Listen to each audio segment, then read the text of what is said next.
Frères et sœurs, bonjour. Nous sommes le vendredi 30 janvier. Nous nous retrouvons pour célébrer, méditer l'heure sainte.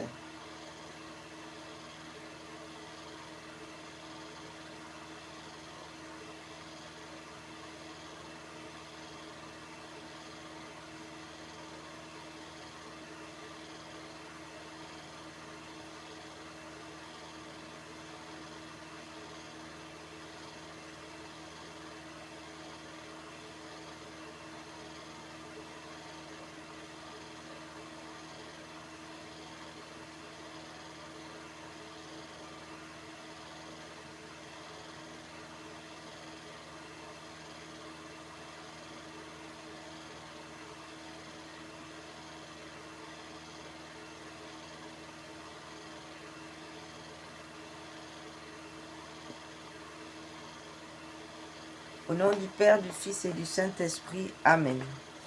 Seigneur, ouvre mes lèvres et ma bouche publiera vos louanges. Dieu, venez à mon aide, Seigneur, à notre secours.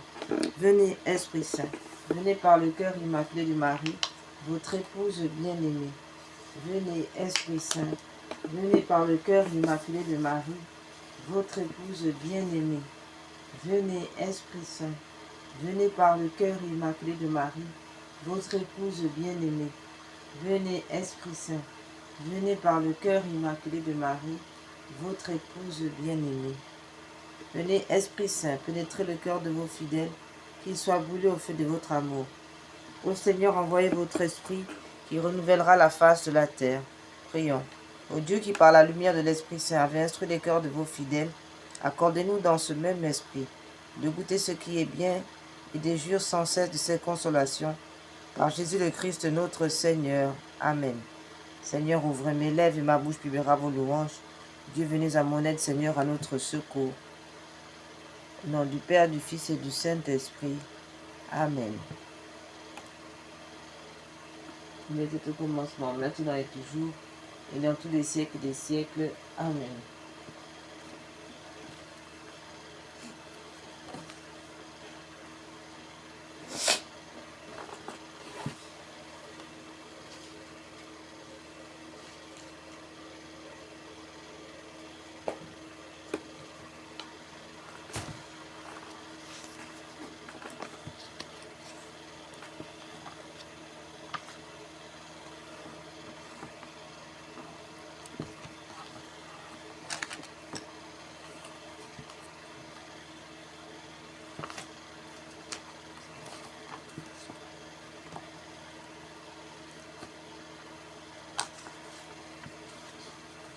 Méditation pour l'heure sainte.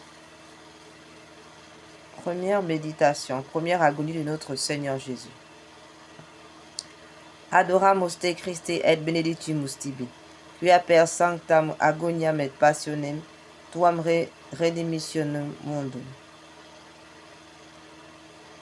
Nous vous adorons, ô Christ, et nous vous bénissons, parce que vous avez sauvé le monde par votre sainte agonie et votre passion. Et progressus possium procidit, in faciem suam orans. Il s'éloigna un peu et se prosterna, la face contre terre, pour prier. Matthieu 20, 39. Le moment est venu où Dieu le Père va selon la parole du prophète, mettre sur ce Fils les iniquités de nous tous. Le Fils se dévoue volontairement pour nous, et le Père consent pour notre salut à poursuivre sur son propre Fils les droits de sa justice. Il aime tant le monde qu'il livre Jésus, notre Seigneur, pour le sauver. Et non seulement il le livre, mais il le frappe lui-même à cause des iniquités de son peuple. Il fait plus encore, car pour rendre son sacrifice plus méritoire, il le lui fait accomplir dans l'infirmité de la nature humaine, en lui retirant en quelque sorte sa divinité, pour laisser son âme et son corps aux prises avec les infirmités de la chair, en face des iniquités du monde et des souffrances de sa passion.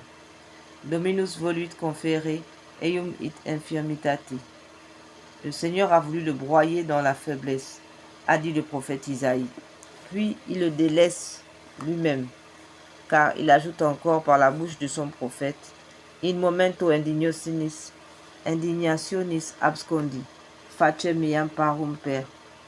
Au jour de ma colère, je lui ai momentanément caché ma face. À genoux et le front penché jusqu'à terre, Jésus s'offre donc comme victime pour les péchés du monde. Mais la justice demandait pour pouvoir frapper que cette victime innocente assuma volontairement sur elle-même les iniquités à expier et qu'elle consentit à la satisfaction immense qu'il fallait offrir. C'est alors que se présentent devant lui tous les crimes de l'humanité, depuis le péché d'Adam jusqu'aux dernières iniquités qui seront commises jusqu'à la fin du monde. Elle se présente comme pour entrer en lui, pour devenir lui-même. À mesure qu'il consent à les assumer, il se voit peu à peu chargé, revêtu de toutes les abominations, les injustices, les turpitudes, les apostasies, les haines, les jalousies, les parricides, les avortements, les crimes rituels, les divorces, les activités lucifériennes, sataniques, la franc-maçonnerie, les rose-croix, les vaudous. Tout cela fond sur lui et l'envahit. Bientôt il est comme noyé dans une mer immense dans son regard divin. Son regard divin peut à peine sonder la profondeur et l'étendue. L'humanité en lui se revêt de tous ses crimes, et la divinité devant laquelle les anges saints eux-mêmes se voilent la face de leurs ailes veut fuir cette abominable corruption qui s'approche, qui semble l'atteindre. Son âme toute sainte tend à suivre la divinité qui s'enfuit. C'est une lutte suprême, une agonie terrible qui lui fait frissonner tout son corps.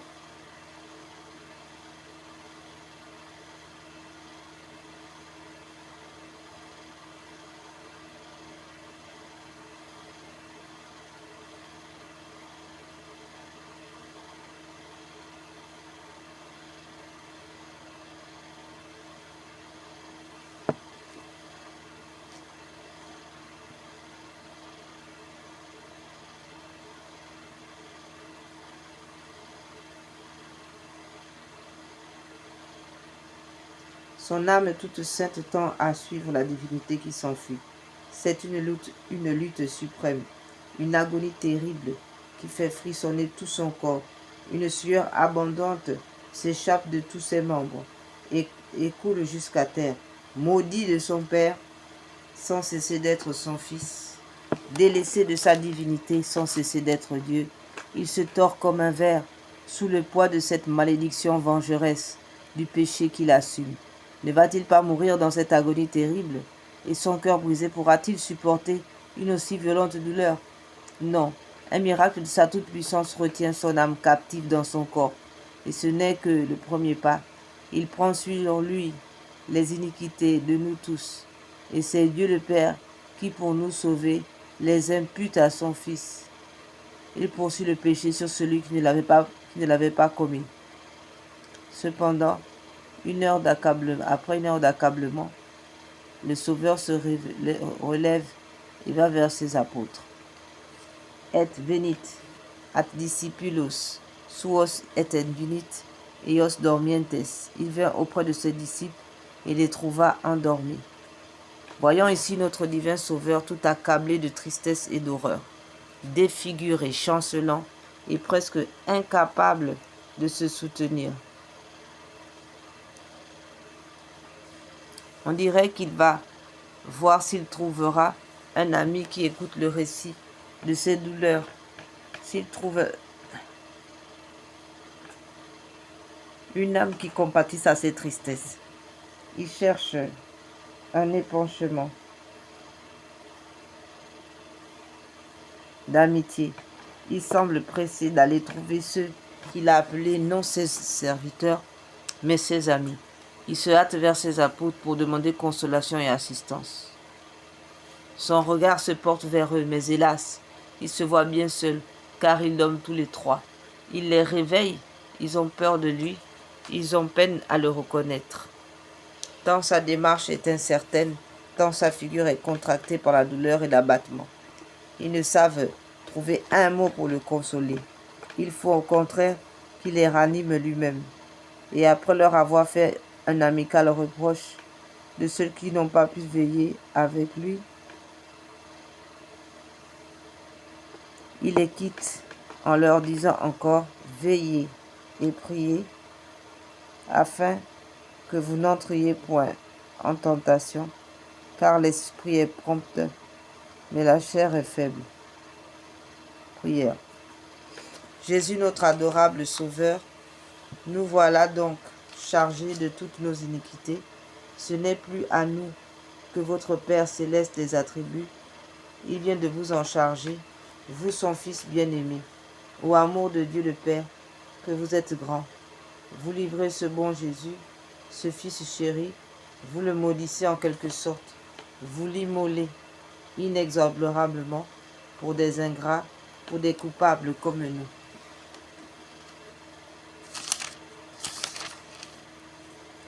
Et vous, ô Jésus, qui vous offrez à votre Père comme victime pour satisfaire à la justice, vous voilà écrasés, broyés sous le poids de nos iniquités.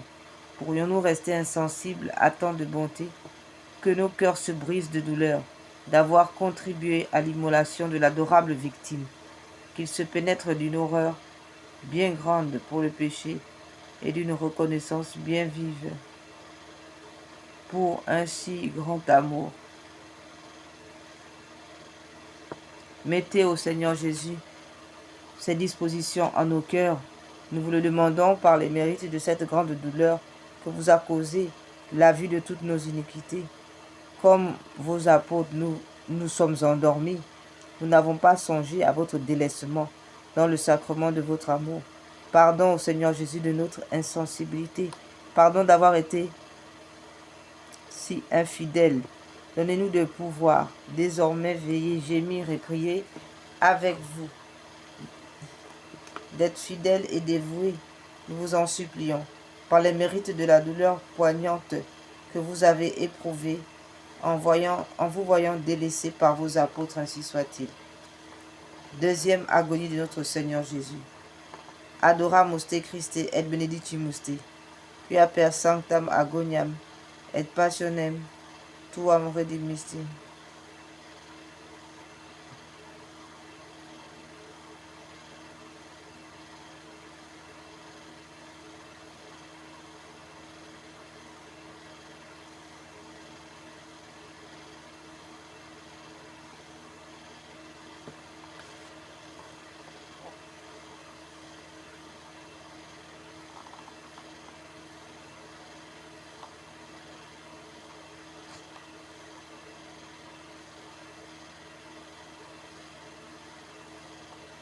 Interum secundo habit et oravit. Il s'en alla de nouveau et pria.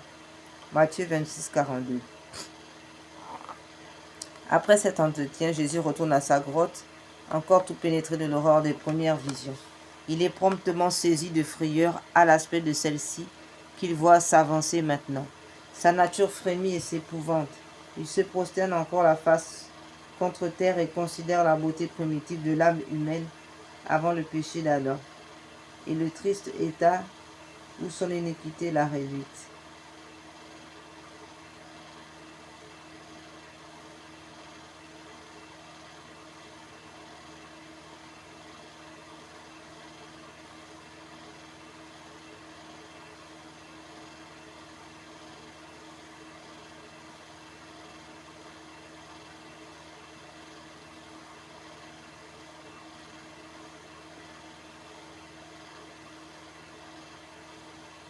Et le triste état où son iniquité l'a réduite. Il voit le tort qu'elle s'est fait à elle-même et l'injure qu'elle a faite à Dieu. Il s'offre pour opérer la réconciliation. Victime pure sans tache, il souffrira tout ce que réclame la justice divine, tout ce que demande le malheur de cette âme souillée. Mais ô angoisse, ô amertume, à quoi servira son sacrifice? Ne voit-il pas le plus grand nombre de ces âmes qu'il veut sauver se laisser encore entraîner vers le mal, comme par un penchant irrésistible, malgré le secours des mérites de son sang répandu, Il voudrait les sauver. Il veut mourir pour elles, et il ne peut les arracher à la damnation. Et cette Église catholique dont il a déjà jeté les fondements, il la voit à travers les siècles constamment en butte aux persécutions et aux hérésies, souffrant de la part de ses propres enfants des déchirements plus dangereux et plus lamentables que les persécutions. Lui-même, il se voit à travers les siècles, prisonnier nuit et jour, dans mille et mille sanctuaires, bien peu aimé et souvent outragé, méprisé dans le sacrement de son amour. Que d'enfants ingrats qui le méconnaîtront, que de prêtres indignes où peut pénétrer de la grandeur des saints mystères, que de communion faite par routine et sans préparation, comme sans fruit. Toutes ces pensées oppressent et déchirent son cœur aimant. Lui qui aime tant se voit si peu aimé, lui qui veut nous sauver, compter tant de déceptions. Une abondante sueur de sang ruisselle de tout son corps. Par intervalles, un sanglot monte de sa poitrine. Oppressé, il répète sa prière. Mon Père, s'il est possible, que ce calice s'éloigne de moi, cependant que votre volonté se fasse et non pas la mienne. Au milieu de cette angoisse inexprimable, Jésus se révèle tout pâle, tout défait, semblable à un homme qui ne pourrait supporter plus longtemps la vue d'un spectacle déchirant. Il se dirige encore une fois vers ses apôtres qui, accablés par la tristesse, désolés de savoir leur maître dans un état si lamentable, cherchent le sommeil pour faire trêve à leur affliction. Les soupirs douloureux de Jésus qui s'approchent attirent leur attention. Mais il est si défiguré qu'il croit voir un fantôme. Il se lève promptement pour le soutenir. Il leur parle alors de la trahison de Judas, des souffrances horribles qu'il doit endurer le lendemain avant de mourir et d'être enseveli. Il leur recommande sa mère, les saintes femmes, et comme à la dernière scène, il leur dit d'être bien unis entre eux.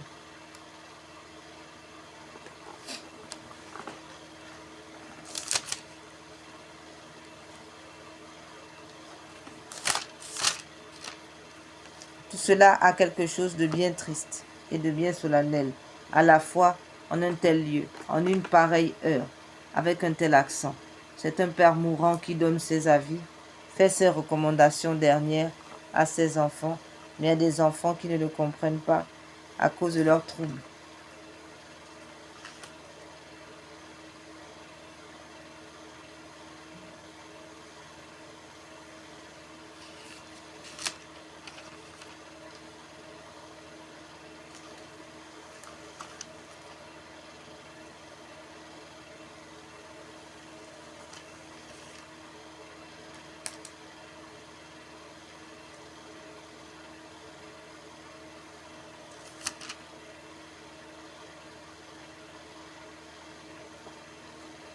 Il était si divinement beau, il y a quelques heures au banquet eucharistique, et maintenant il est si misérablement changé.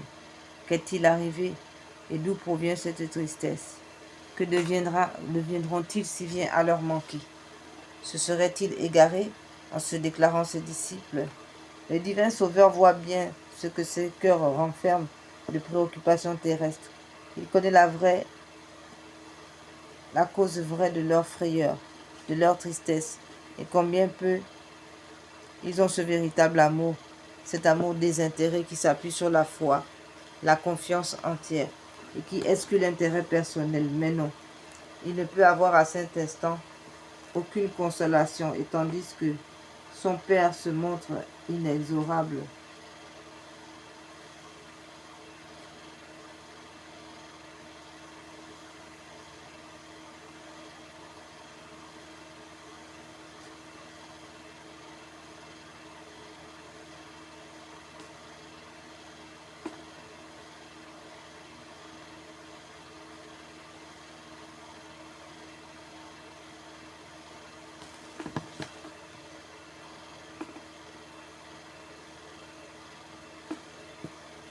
Mais non, il ne peut y avoir à cette heure aucune consolation. Et tandis que son Père se montre inexorable et lui présente le calice d'amertume, ses apôtres lui présentent l'image vivante de tant de chrétiens qui ne l'aimeront que dans les consolations et le succès, et qui se montreront effrayés, hésitants, lorsqu'il se présentera à eux par les traits austères du devoir ou de l'épreuve. Aussi l'abattement et la douleur pénètrent de plus en plus dans son âme. Il veut retourner à la grotte pour se résigner dans la prière, mais il est incapable de se soutenir. Ses apôtres l'accompagnent et le laissent sans avoir pu lui dire une parole de consolation. L'effroi les gagne de plus en plus et Jésus se met à prier. Prière. Jésus notre Seigneur, aimable Sauveur, pourrions-nous rester insensibles à cette lutte qui vous a réduit à un tel état d'inexprimable douleur? Rendez nos cœurs sensibles aux souvenirs de tant de souffrances, que nos yeux versent jour et nuit des larmes abondantes sur nos propres ingratitudes et sur celles qui vous sont si pénibles.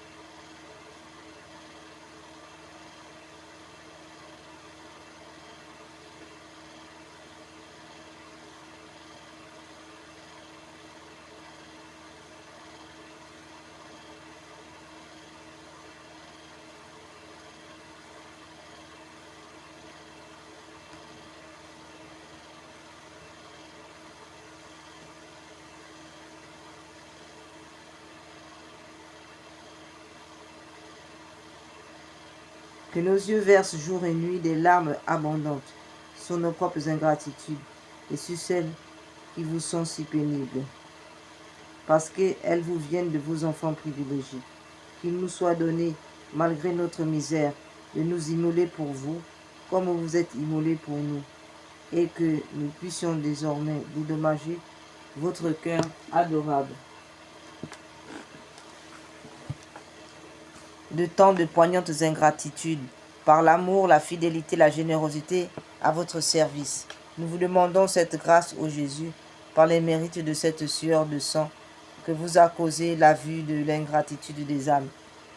Quelle douleur a dû vous saisir dans votre seconde visite à vos apôtres. Vous voilà encore obligés de vous retirer sans avoir pu recevoir d'eux une parole de consolation, ni leur faire comprendre votre affliction. Que de fois aussi n'êtes-vous pas sortis de votre tabernacle pour venir nous dire votre délaissement?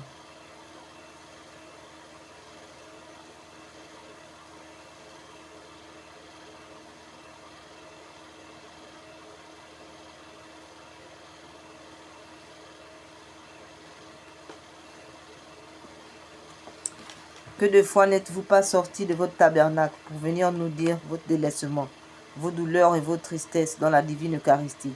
Mais hélas, nos cœurs lâches et tièdes ne vous ont pas compris ou n'ont pas voulu vous écouter. Pardon, oui, pardon d'avoir été sourds à votre voix. Faites qu'à l'avenir, nous soyons plus généreux, plus fidèles, plus dévoués, vous écoutant dans la tristesse comme dans la joie, vous aimant uniquement pour vous et non pour vos faveurs, ainsi soit-il.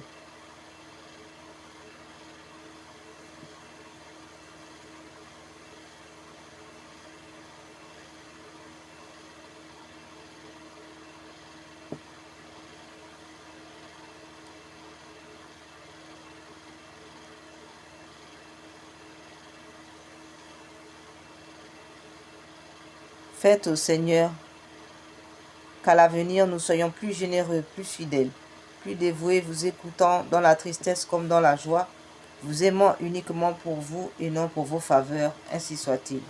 Troisième agonie de notre Seigneur Jésus.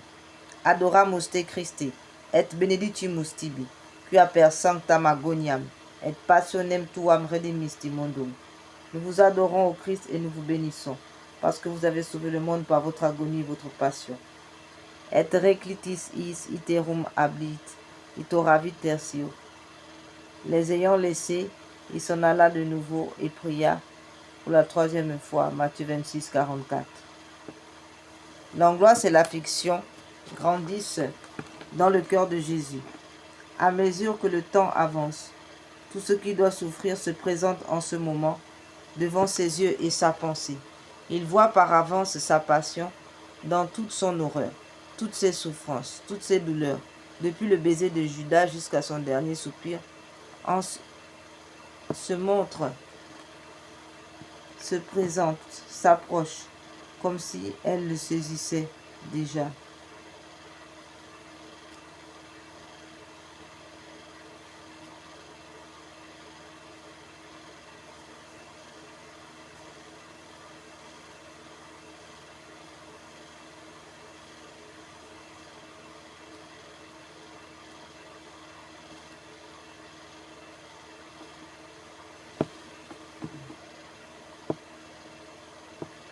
L'angoisse et l'affliction grandissent dans le cœur de Jésus. À mesure que le temps avance, tout ce qui doit souffrir se présente en ce moment, devant ses yeux et sa pensée. Il voit par avance sa passion, par toute son horreur, toutes ses souffrances, toutes ses douleurs. Depuis le baiser de Judas jusqu'au dernier soupir, se montre à présent, s'approche.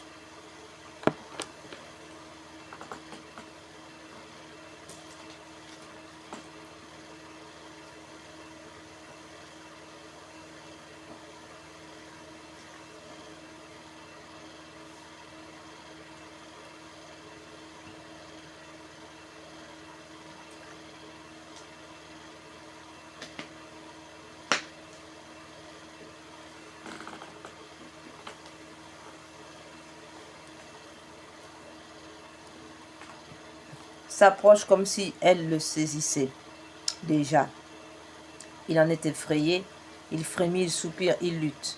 Une nouvelle sueur de sang couvre son corps et coule jusqu'à terre, en larges gouttes.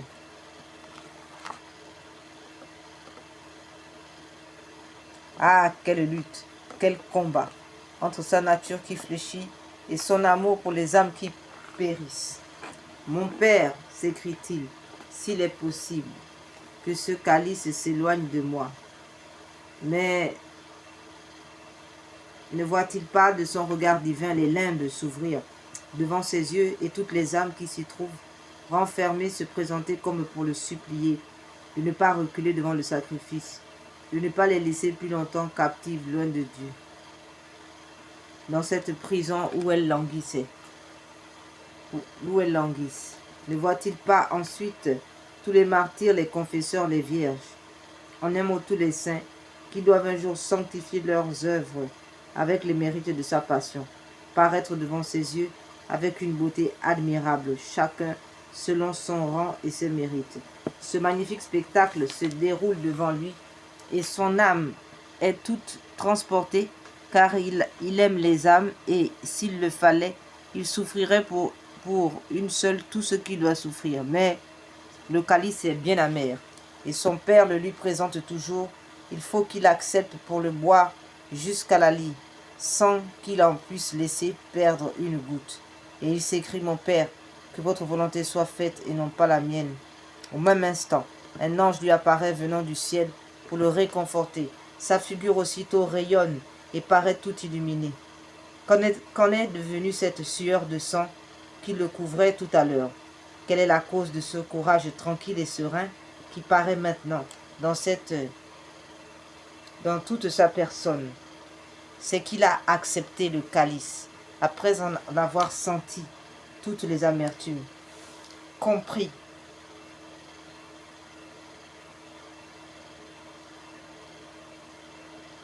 par avance toutes les ignominies. C'est qu'il a remporté la victoire sur les défaillances de sa nature humaine. C'est que c'est ce désir, cette soif qu'il a de racheter, de sauver les âmes va être satisfaite bientôt. Son sacrifice sera consommé.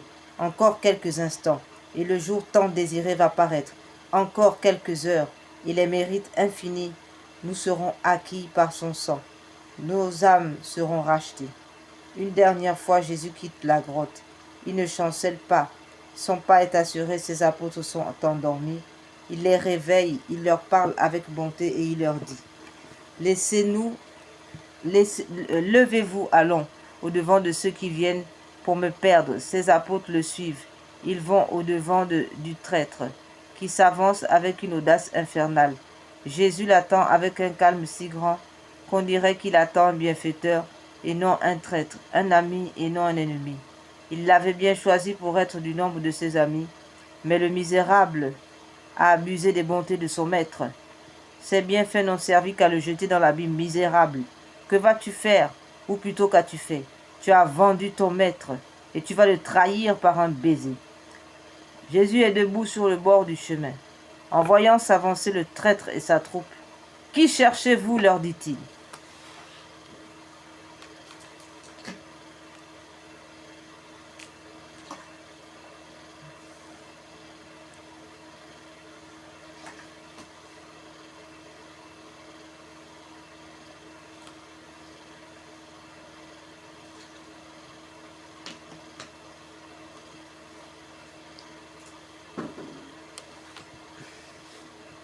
Jésus de Nazareth, c'est moi. À ces mots, les malheureux tombent le visage contre terre. À ces mots, les malheureux tombent les visages contre terre. Qui cherchez-vous? Leur dit-il encore. Jésus de Nazareth, c'est moi, je vous l'ai dit. À ce moment, à ce nom qui abat et qui relève, qui condamne et qui sauve, il se relève et Judas le réprouvé s'approche de Jésus. Je vous salue, maître, et lui donne un baiser. Jésus reçoit ce baiser déicide et lui dit, mon ami, qu'êtes-vous venu faire ici? C'est donc par un baiser que vous livrez le Fils de l'homme? L'accent de cette parole lui émut les cœurs les plus durs, tant il renfermait de tendresse et de miséricorde. Et cependant, notre Seigneur Jésus voyait et embrassait dans la personne de Judas tous les sacrilèges profanateurs du sacrement de son amour, qui le livreront comme lui par le baiser de l'Eucharistie à Satan et à leur passion déréglée.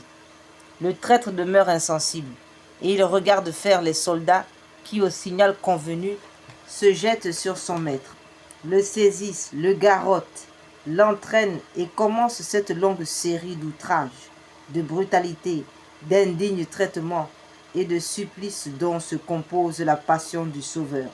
L'agneau de Dieu est aux mains de ces barbares, l'ennemi livré par Judas au peuple déicide des pécheurs qui va concentrer sur lui toutes les haines, toutes les cruautés. Le sacrifice venait d'être consenti par le Fils, accepté par le Père. Il commence maintenant à Gethsémani et se terminera demain au Golgotha. Prière. Ô Jésus, notre divin Sauveur, voilà donc votre sacrifice accepté. L'amour que vous avez pour nous est trop grand pour reculer devant aucune douleur. Pourrions-nous, à notre tour, refuser quelque chose? Pourrions-nous à notre tour vous refuser quelque chose? Pourrions-nous ne pas marcher à grands pas dans la voie des sacrifices pour consoler votre divin cœur en vous montrant en nos âmes l'efficacité de votre rédemption? Accordez-nous de suivre de près vos traces dans le chemin de l'immolation et des sacrifices, afin qu'après vous avoir aimé, imité et suivi sur la terre, nous ayons le bonheur de jouir éternellement avec vous des mérites que vous nous avez procurés en venant ici-bas vivre, souffrir, mourir pour nous sauver. Ainsi soit-il.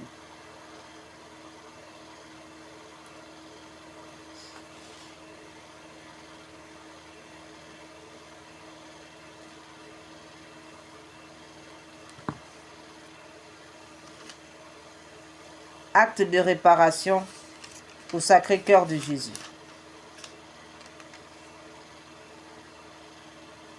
Très doux Jésus, vous avez répandu sur les hommes les bienfaits de votre charité, et leur ingratitude n'y répond que par l'oubli, le délaissement, le mépris. Nous voici donc prosternés devant votre autel, animés du désir de réparer par un hommage spécial leur coupable indifférence et les outrages dont de toutes parts ils accablent votre cœur très aimant. Cependant, nous souvenons que nous-mêmes, nous nous sommes dans le passé rendus coupables d'une si indigne conduite et pénétrés d'une profonde douleur, nous implorons d'abord pour nous-mêmes votre miséricorde.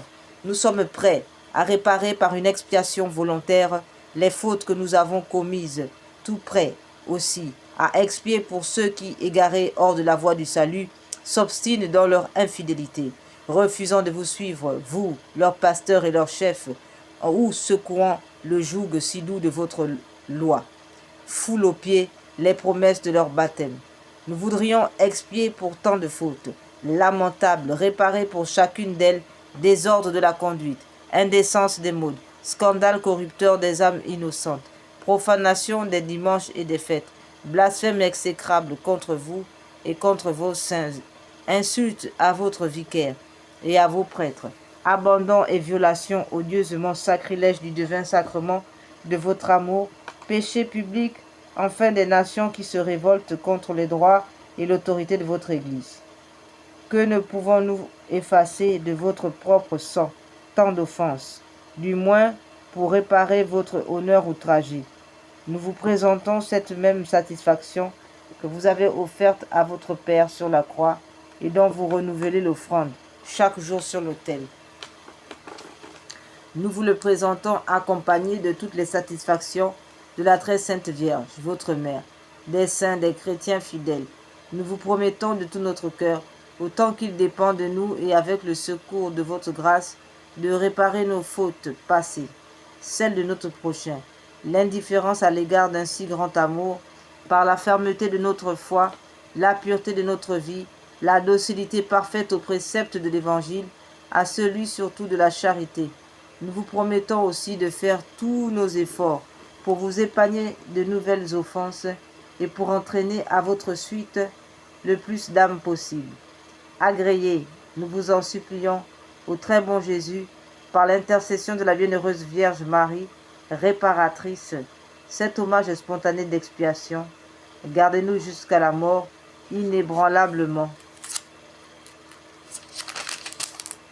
Fidèles à notre devoir et à votre service, accordez-nous ce don précieux de la persévérance qui nous conduise tous enfin à la patrie où avec le Père et l'Esprit Saint, vous régnez, Dieu dans les siècles des siècles, ainsi soit-il.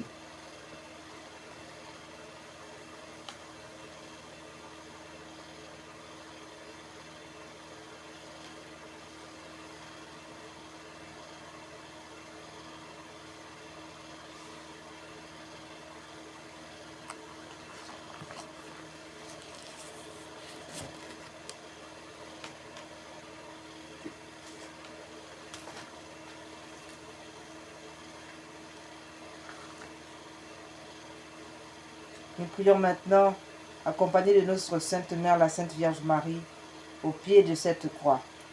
Marie est au pied de la croix et elle en ressent des douleurs. Elle s'y tient debout et elle en supporte constamment le poids.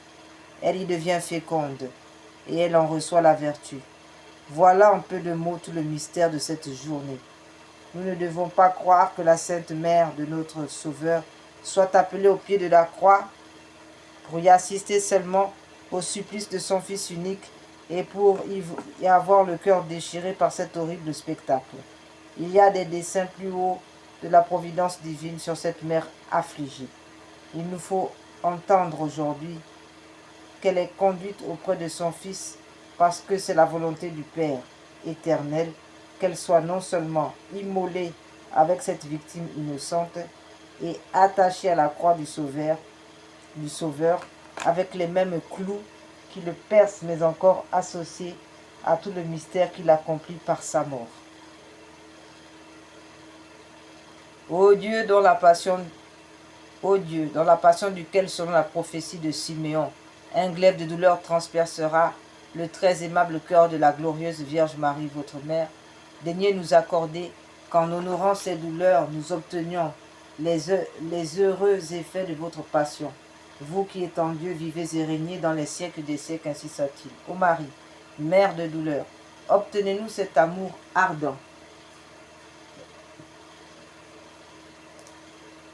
avec lequel vous avez accompagné Jésus-Christ sur la montagne sainte, et cette fermeté que vous avez fait paraître au pied de la croix, afin que nous y demeurions constamment avec vous et que rien ne puisse jamais nous séparer. Amen.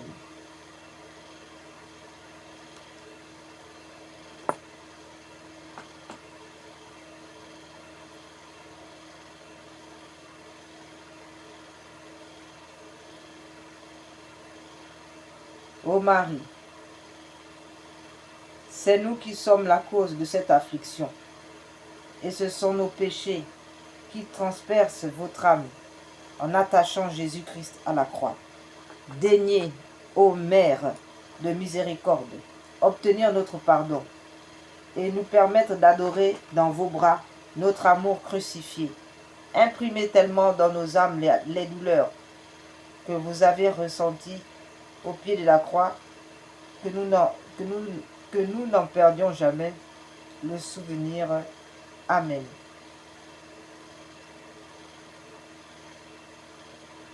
Ô très sainte Mère de mon Jésus, qui avez vu et senti l'extrême désolation de votre cher Fils, assistez-moi dans le temps de la mienne. Ô Marie, ô ma tendre Mère, voici votre enfant qui n'en peut plus. Voyez mes besoins et surtout mes détresses spirituelles. Ayez pitié de moi. Aidez-nous, ô Vierge Marie, et puisez la grâce dans les plaies du Christ. Pour nous les donner. Amen. Il connaissait si bien l'amour de la Vierge Marie, il en calculait si exactement le courage, qu'il n'hésita pas à placer sur elle une croix dont le poids approchait si fort du poids de la sienne.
Tantum ergo sacramentum veneremus cernui, en anticum documentum novo sedaritui, praste fide supplementum sensum defectui, genitori genitoque laosa jubilatio, salus honor virtu quoque, sine beneditio, procendi abutroque, comparsi laudatio. Amen. Panem de celo praestetis eis, omne delectemento in se habentem, oremus. Deus qui nobis sub sacramento, mirabili passionis tue memoriam reliquisti tribue quesimus, ita nos corporis et sanguinis tui sacra mysteria venerari, ut redemptionis tuae, fructum in nobis jugite essentiamus, qui vives et regnas in saecula saeculorum. Amen. Dieu soit béni. Béni soit son saint nom. Béni soit Jésus-Christ, vrai Dieu et vrai homme. Béni soit le nom de Jésus. Béni soit son cœur sacré. Béni soit son précieux sang. Béni soit Jésus au très saint sacrement de l'autel. Béni soit l'Esprit Saint consolateur. Béni soit l'incomparable Mère de Dieu, la très sainte Vierge Marie. Béni soit sa sainte immaculée conception. Béni soit sa glorieuse assomption. Béni soit le nom de Marie, Vierge et Mère. Béni soit Saint Joseph, son très chaste époux. Béni soit Dieu dans Saint Michel Archange et ses anges, et dans ses saints, ainsi soit-il. Seigneur, donnez-nous des prêtres. Seigneur, donnez-nous beaucoup de prêtres. Seigneur, donnez-nous beaucoup de saints prêtres et de saintes vocations religieuses. Amen, ainsi soit-il.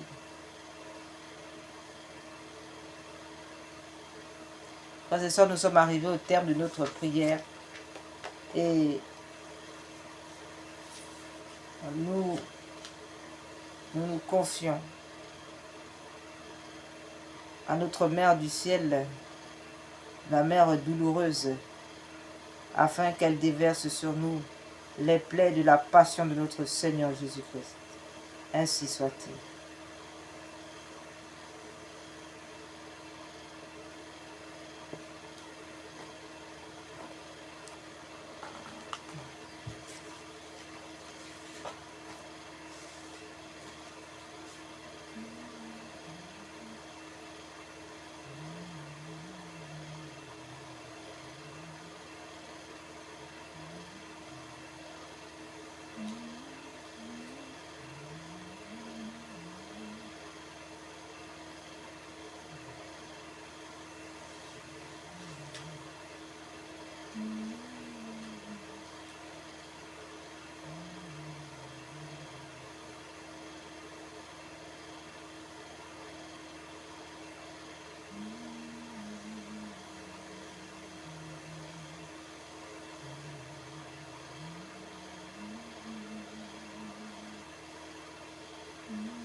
Victoire, tu régneras, ô croix, tu nous sauveras, rayonne sur le monde qui cherche la vérité, ô croix, source féconde d'amour et de liberté. Victoire, tu régneras, ô croix, tu nous sauveras,